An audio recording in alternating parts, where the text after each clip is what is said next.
కోపంతో నిన్ను చూసే వాళ్ళకి నీ పశ్చాత్తాపంతో పని లేదు. వీళ్లే కాదు, నీ చుట్టూ ఉన్న ఇంకో 100 మంది నిన్ను 100 రకాలుగా చూడొచ్చు.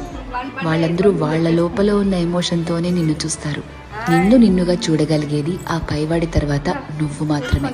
ఎప్పుడైతే నువ్వు నీలో ఉన్న తప్పులు, ఒప్పులు, మంచి చెడు, నీలో కోపాలు, నువ్వు చేసే మోసాలు, నీలో మార్పులు, నువ్వు పడే పశ్చాత్తాపాలు, నీ చుట్టూ బాధ్యతలు, నీ ఆశలు, వాటికై నీ కష్టాలు, దేవుడిచ్చిన లోపాలు, నీ ప్రయత్నాలు, ఇలా ఎదుటి వాళ్ళని జడ్జ్ చేయడానికి మనం వెతుకుతూ ఉంటామే, వాటన్నిటి ద్వారా నిన్ను నువ్వు చూసుకోగలిగితే ఎలా అన్బయాస్డ్ గా, లాయర్లా కాదు జడ్జి లాగా, అప్పుడు నువ్వేంటో నీకు అర్థమవుతుంది కదా.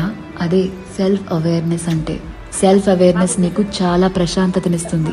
ర్యాండమ్గా ఎవరిని ఏమీ అనలేవు, ఎందుకంటే నీకు తెలుసు ఎవరి తుఫాన్లు వాళ్లకుంటే లోపల అని. ఒకరిని జడ్జ్ చేయడం చాలా ఈజీ అబ్బా, కానీ నిన్ను నువ్వు జడ్జ్ చేసుకోగలిగితే personal growth, peace of mind అన్నీ దొరుకుతాయి. అందుకే